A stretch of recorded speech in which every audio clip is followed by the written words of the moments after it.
and we will kick the session off formally. Excellent.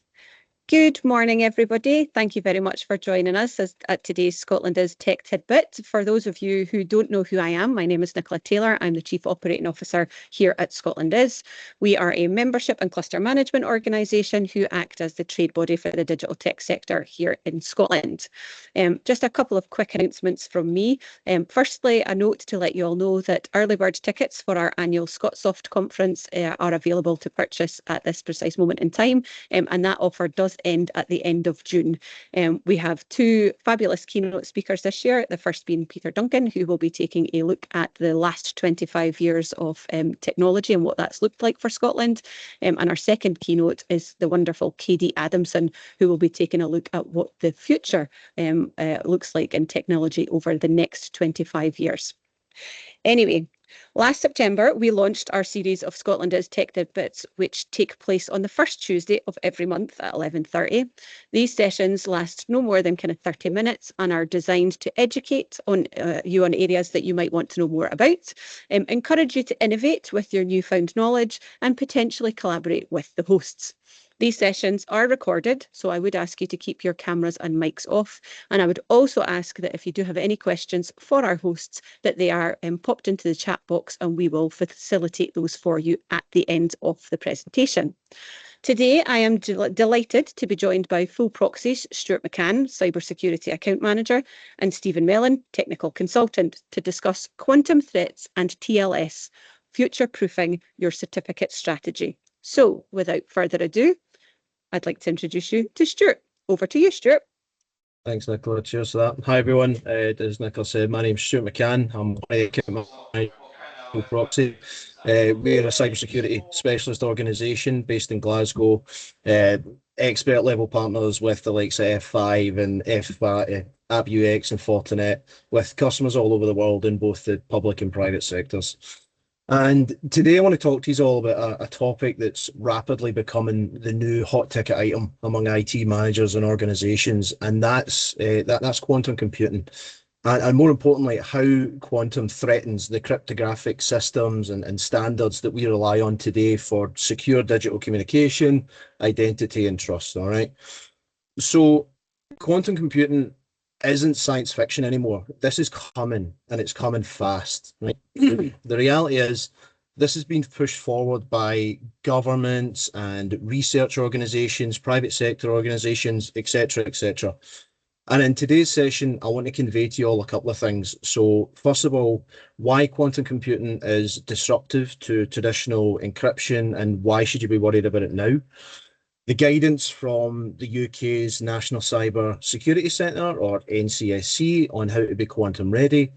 The strategic role certificate lifecycle management plays in enabling crypto agility. And then what we'll do at the end is give you a live demo or so of one of the AppUX AVX1 platform that supports this transition. So whether you're in infrastructure, SecOps, compliance, or strategy, there's something in here for you, okay? So let's first begin by understanding the scale and the nature of the quantum threat, right? Oh, there's a nice little picture of me and Stephen for your viewing pleasure. And so, here we go. Let's start. Why this matters now? Quantum computing is moving a lot faster than we initially expected. Global interest and investment in quantum is growing rapidly, and it's coming from all angles, right? It's right the way through from your recognized tech giants all the way to startups and state actors. Now, look, as we speak right now, there's not a large-scale quantum computer being developed. However, if you listen to most tech experts on this subject, they're estimating we're maybe only about 5, maybe 10 years away from one being developed. The reason we need to be prepared for this now is because that when these machines are available, they'll be capable of breaking the encryption that we all rely on today, especially TLS certificates, which protects your data in transit. You'll have heard the phrase, fix the roof while the sun is shining. So what's the quantum threat to TLS? So in case you don't know, TLS certificates are the backbone of secure internet communications, right?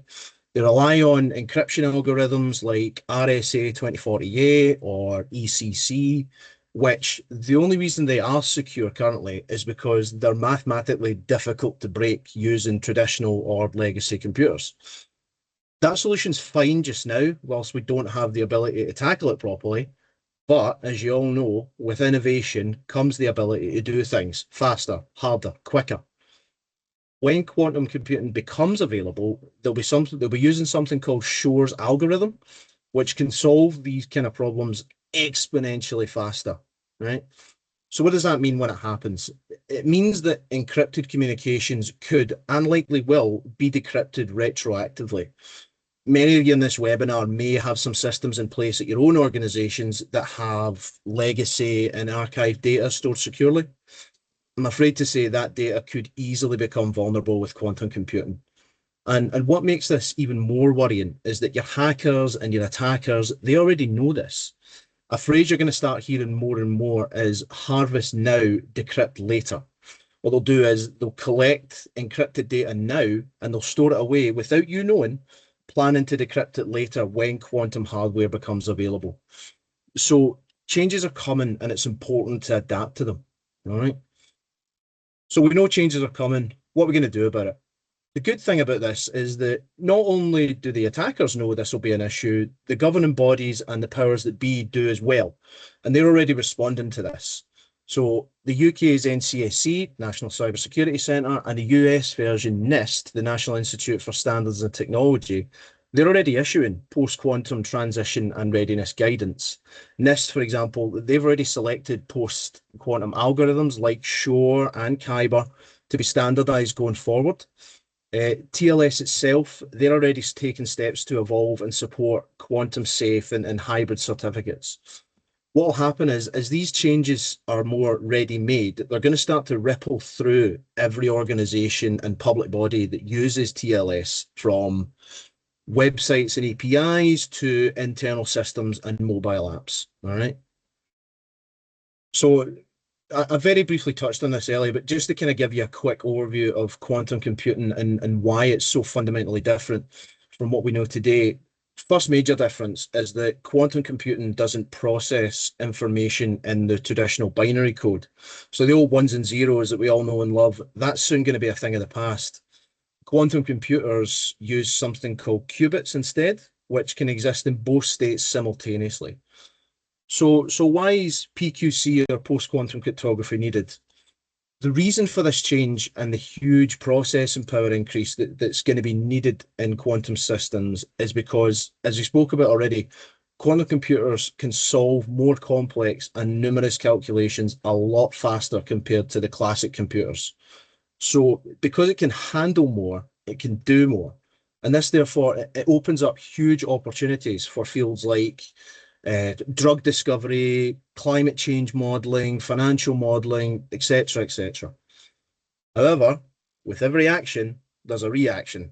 So I mentioned earlier that the reason the old traditional algorithms like RSA and ECC were so secure was because we didn't have the processing power to be able to do the calculations quick enough to break them. If you have a quantum machine that's running Shor's algorithm, then that can break something like RSA 2048 in minutes, which then exposes all your TLS traffic, all your digital identities, and secure communications. Bottom line is that we need to take quantum's cryptographic threat seriously. So as you can imagine, if this happens, then it puts your entire TLS and PKI ecosystems at risk. So things like SSL certificates, code signing certificates, VPN tunnels, encrypted archives, you can keep going on and on. All of these depend on encryption methods today that will just simply not withstand the quantum attack of tomorrow. So even though, yes, we don't have a quantum machine right now, as I said earlier on, this is coming and it's important to be prepared for it. So fortunately, as I also mentioned before, the threat this poses is not going unaddressed. The UK National Cybersecurity Centre have published clear guidance which will help organisations plan their transition to post-quantum cryptography. So I'll just briefly touch on some of the key milestones in this map. So 2025 is beginning preparation. So we're now at the first key moment where organisations should begin building their frameworks for post-quantum readiness. That includes things like establishing internal ownership, assessing current cryptographic usage, and starting to look at automation methods for certificate lifecycle management. So we get to 2028, and that's the I can't speak, discovery and goals section. This is where all organizations should have full and clear visibility of their certificate estate. You should have a defined list of goals and have a clear understanding of where the vulnerable algorithms are in use on their systems. And this is where technologies like TLS and PKI need to be evaluated and tested, really, with hybrid certs and planned for replacement where needed. All right. So 2035, complete readiness. By 2035, NCSC's expectation is that post-quantum cryptography should be fully automated across all systems where encryption is critical. Now, you say 2035, that's a long way off, but when you consider the complexity of migrating an enterprise-scale cert environment, then that timeline might even seem a bit tight. The key takeaway here is it's simple. Post-quantum readiness is a journey, and that journey should start this year. So, okay, some of you are probably thinking, right, okay, Stuart, yeah, you've got my attention. I'll admit that does sound like a worry, but it sounds like steps have been taken, and this all seems years and miles down the road. Why do I need to start making moves now to protect myself and my TLS certs? Here's the challenge, right? Many organizations currently have a very manual and labor-intensive method of managing their certificates, mostly through things like spreadsheets and SharePoints, and oftentimes they have limited to no visibility at all of all the certs running in and out of their organization. Due to this fact, many expiry dates and renewal dates, etc., can and are easily missed or handled last minute if you get lucky. How many of you here have had experience or you know someone who's had an issue with an expired certificate or an outage caused by a misrenewal? Probably a few of you. And so also, look, certificate management is rarely someone's full-time job, right? It's normally left to the poor IT managers or the poor system specialists to add on to the already long list of tasks to get done. Some certs that we have seen even predate the people managing them when it used to be a 10-year renewal cycle. There's no clear ownership or policy enforcement right now. Many organizations, I hate to say it, are flying by the seat of their pants when it comes to cert management. And the reality is that this affects all organizations, regardless of your size and the sector you work in. A lot of them are simply not managing their current certificate environment effectively at all. And it's been really highlighted by this fact by both Google and Apple pushing really hard to get the certificate lifecycle policy significantly shortened from what it currently stands at. Now, at last viewing, it was roughly around 398 days, so I've used that figure for this slide here. And so the CAB Forum recently passed a unanimous vote to uphold Apple's proposed 47-day renewal cycle strategy, which comes into effect in early 2029. However, in order to help organizations, I use help loosely, prepare for this shift, you're going to start seeing certificate life cycles getting progressively shorter and shorter as time goes on, starting as early as March 2026, when it moves to a 200-day renewal cycle. So how will quantum affect this if lifespans are changing? So first of all, certificate lifespans are going to get shorter, which puts more pressure on your IT teams before a quantum ball is even kicked. Your algorithm transitions are going to have to happen a hell of a lot quicker than they currently do.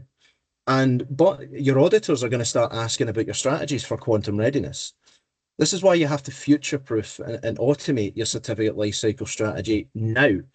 Not just because being crypto agile is going to make your life a lot easier, but it's also for security compliance and trust reasons. And I just wanted to put this graphic in here just to kind of highlight the certificate lifecycle management problem that you're going to have in real time. So just as an example here, if you're a company that's currently only managing 10 certificates with a 398-day validity, you're typically going to face around 9 renewals a year, all right? Pretty manageable, sure you'd agree. But if you adopt a more proactive 200-day renewal strategy to try and stay ahead of the curve of this, then those 10 certificates suddenly need 18 renewal events manually during the year. I'm sure you can already see the problem developing here. If we fast forward to when that 47-day renewal cycle starts, then those same 10 certificates are going to need up to 78 renewal events per year. I don't care who you are, that's simply not manageable. Make no mistake here, this is not just an admin and manpower hassle. This is an ever-growing risk surface to your business. Every renewal, you'll know yourselves, is a new chance for something to go wrong, human error or otherwise. That could be a missed deadline, it could be a service disruption or a compliance failure somewhere along the chain. Automating this environment isn't just going to take this hassle and workload away from you, but soon it's going to be an absolute necessity for you to maintain things like your uptime, your security. And you can consider this a bit wishy-washy if you want, but I think the renewed focus on mental health within IT, a key element of this would be your own peace of mind that this is at least one thing off your plate. And so let's start with the foundation of crypto agility, and that's visibility. So as already discussed, we already know that a lot of organizations are struggling with unknown certificates scattered across their estate. And that can be on things like legacy infrastructure, various cloud environments, third-party vendors, etc., etc.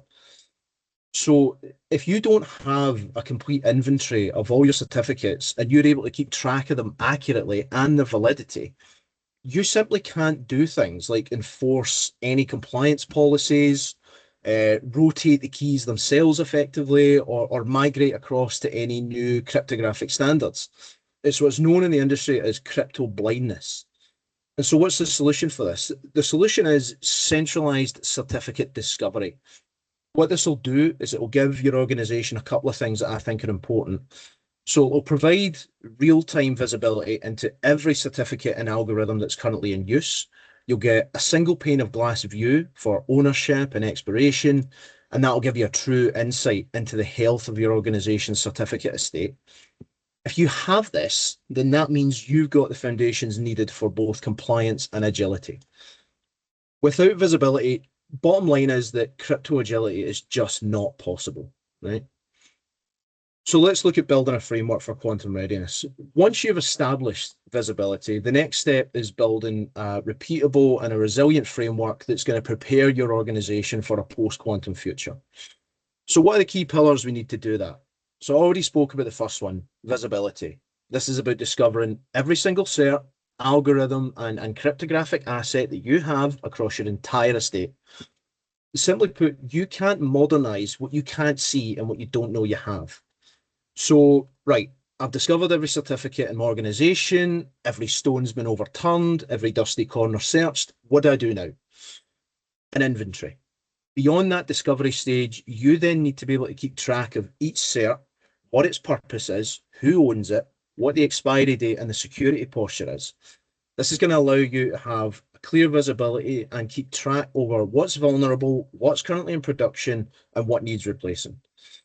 So, right, I can see everything. I've got everything in its nice tidy box in front of me. This estate is massive. How am I going to be able to manage this? And that's through automation. So I spoke earlier about this. Manual certificate management, like what's been going on currently with the SharePoints and spreadsheets, is simply not going to scale in a post-quantum world.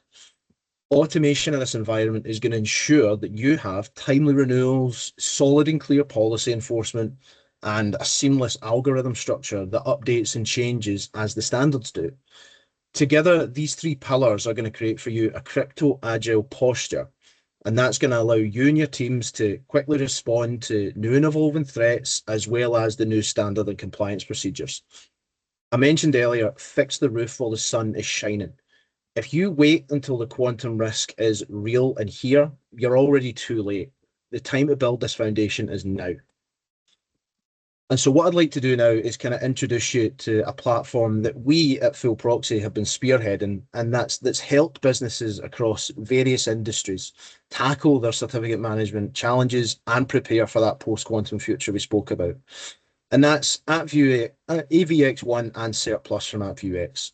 So let me just briefly take you through why this platform stands out from the crowd and how it supports everything that I've touched on today. So why AppViewX? They're a globally recognized brand known for robust automation and visibility across cryptographic infrastructures. Look, don't just take my word for it. This has been trusted by global banks, healthcare providers, critical national infrastructure, and global enterprises. Together, partner with ourselves at FullProxy, we're offering a secure, easily scalable, user-friendly, and most importantly, post-quantum, future-ready certificate lifecycle management solution. It already aligns with the NCSC's quantum readiness guidelines. Half the work's been done already here. This was custom built to align with the UK's NCSC guidance by enabling, as I mentioned, full visibility in all cryptographic assets, identifying those vulnerable algorithms like RSA 2048, and monitor and manage hybrid and post-quantum certificates in a non-production environment. And the next part there, simplified discovery and lifecycle management. This will bring you simplicity and control to your certificate management estate. It'll allow you to automatically discover certs across your entire environment, enforce consistent and manageable policies.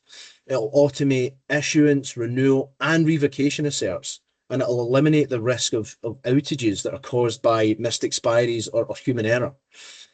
Whether you're managing 50 to 100 certs or thousands of certs, this platform scales and it grows with your needs securely and efficiently.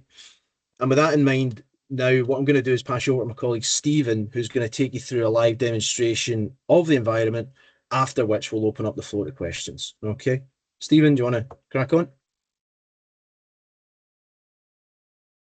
Thanks, Stuart. Morning, everyone. That was a really useful insight into PQC, Stuart, and the CLM challenges that most organisations are facing on a daily basis. Thanks, mate. I'm just going to talk a little bit about the platform itself, basically how it's set up, and we'll go through a short discovery period and basically we'll look at some of the certs and some of the benefits we get from having the certs managed within a single platform.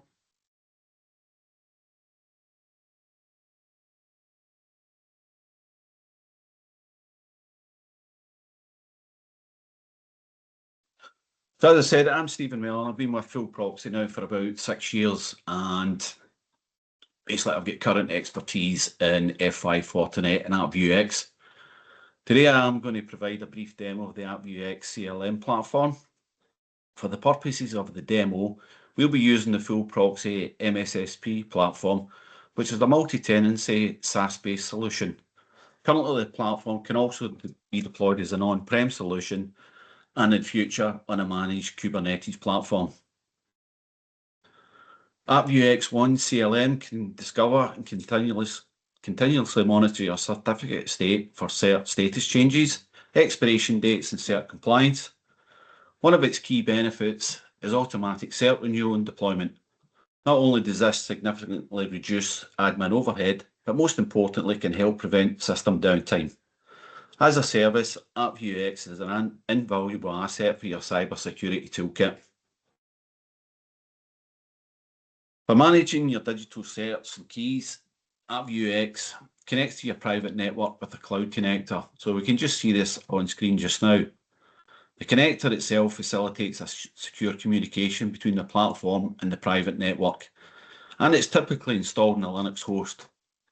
All interactions between AppViewX and the cloud connector are transmitted through a secure TLS encrypted channel that ensures data security during transit. Connectivity can be established without making changes to your corporate firewall.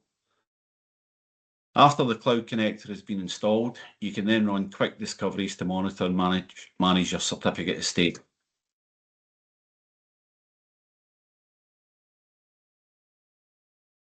So the landing page for AppViewX defaults to the Insights page. This provides a summary of your certificate inventory, providing insights into things like cert crypto scores, cert expiration, number of certs identified by each type of scan, who the issuing certificate authority is, and much more. Other tabs within this include operations, which will highlight the number of monitored and managed certs, cert renewal dates, your auto renewals, and more. The risk and crypto score then categorises your certs into specific. So it has a look at things like your expiry dates, your signature algorithm strength, your hash algorithm strength, and your certificate authority authorization.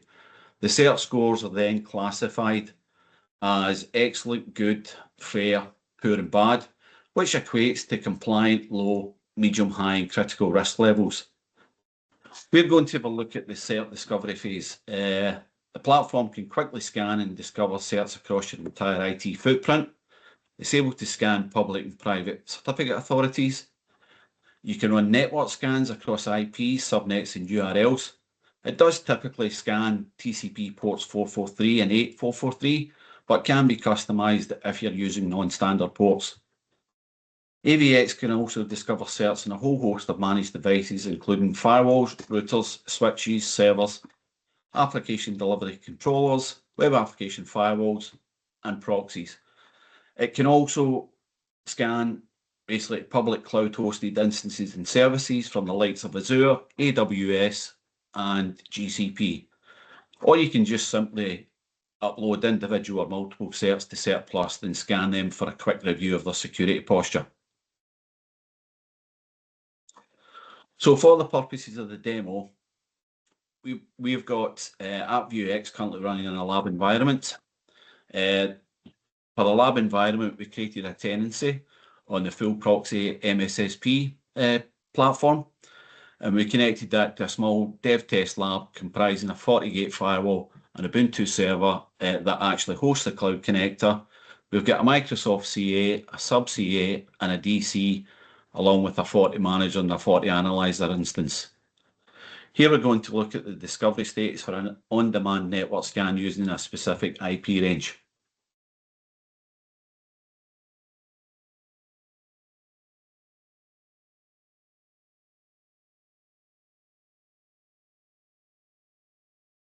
So within this itself, you can see a number of certificates that have been discovered.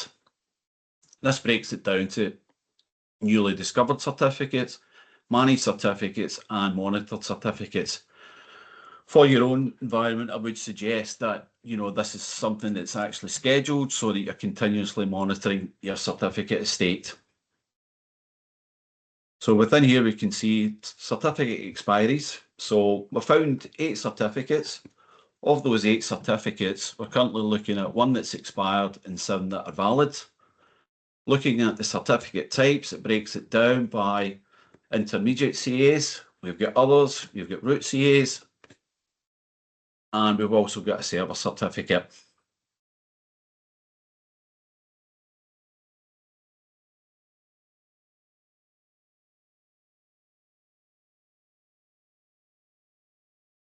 When we navigate to the certificate tab itself, we get a wee bit more rich information with regards to the certificate itself.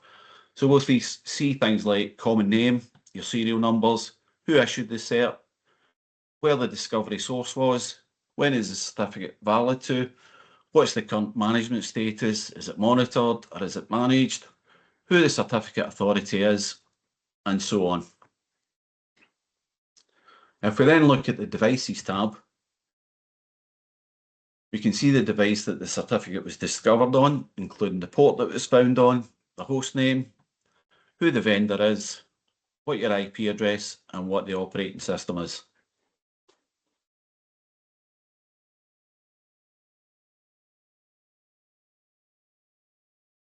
If we look at the vulnerability tab, it gives us a nice little CVSS score for basically our expired certificates.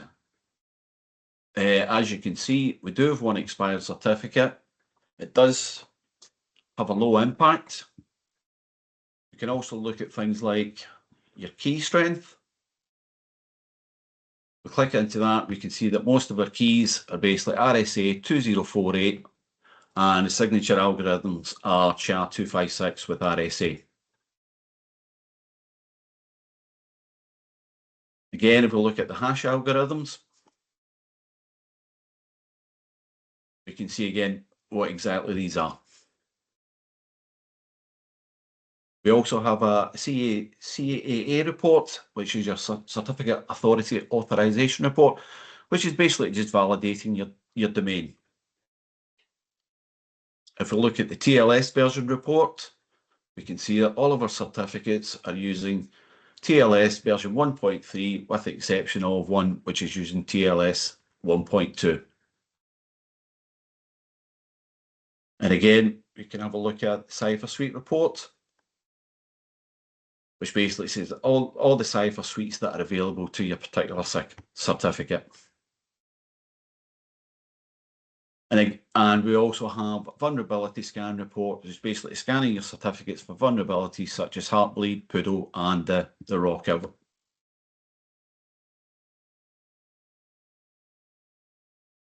If we then have a look at our certificate inventory, we can then see a little bit more information with regards to the certificate itself. So here we can see the full certificate chain for our certificate. The certificate at the moment has expired, but this is just purely for demonstration purposes. And here you've got the option to download the certificate. Now, because we are currently only in a monitored state, our device and CA actions are restricted. But as we move from a monitoring status to a managed status, you will see that we've got so much more options in terms of basically that certificate renewal and basically how we actually renew the certificate itself. And we would do that using something which is known as an app connector.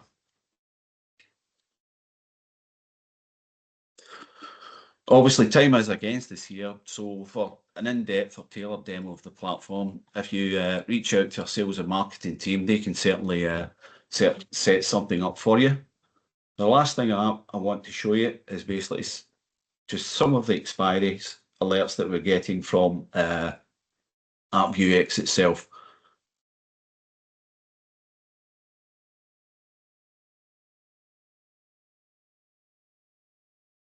So here we've got an expiry alert in place. Basically all it's doing is letting us know by email if we have any certs that are due to expire within the next 7 days. So I have run that report previously. This is what the email looks like. And basically it's telling us that there are no certificates that are expiring within the next week. So all good from that perspective, but obviously seen from the demo that we did have an expired cert. So the platform itself won't tell you about expired certs, but as we start to get familiar with it and become a wee bit more proactive with it, the email alerting comes in quite handily, and it will let you know if you do have certs that are expiring. Thanks for listening, and I hope that you'll get something useful from the demo. Thank you very much, Stephen, and to yourself as well, Stuart. That was really, really interesting. We have gone slightly over time. We do have a couple of questions in the chat box, so I'm going to ask a couple of those just real quick. But I think it would be really useful as well, Stuart and Stephen, if you guys wouldn't mind popping your email addresses into the chat box as well. And that way, if there are any additional questions, then the attendees can reach out to you directly to get those answered. So the first question I'm going to ask is the platform just for one business, or can an MSP use it for multiple customers? So right answer is both. You can use it for one customer, or like we use it as an MSP and we have multiple customers on the tenant that we help manage. So both, really. Excellent. Thank you. Thank you very much. The second question that we have is around a kind of pricing model and a kind of pricing structure. I'm not sure if that's something that you want to share just now, or if it's something that you would rather kind of pick up directly, but that's the second question. I mean, in terms of prices and stuff like that, everything's different. It all depends on your business, but basically you are priced on how many certs you manage compared to how many you monitor. So you could have 1,000 certificates, but only 100 of them are mission critical, and those are the ones you want to automate and manage. You'll only get charged on those 100 that you manage, and then for the actual tool itself. So the other 900 are still in the platform and still visible, but you just keep an eye on them basically. So it's what you manage versus what you monitor. Wonderful. Thank you very much. That certainly has covered off the questions that were in the chat box. We have gone slightly over time, like I say. So Stuart and Stephen have both very helpfully popped their email addresses into the chat box there. So everybody will be able to access those and pick up with both Stuart and Stephen directly for any additional questions that you might have. A huge thank you again to Stuart and Stephen for taking the time to present to us this morning. Really interesting stuff. So thank you very much. The recording will be shared with all the attendees once it is ready and kind of finalised. So we'll get that across to you as soon as we possibly can. Thank you very much for joining us this morning. Thank you, everybody. Thanks, everyone. Cheers. Thank you.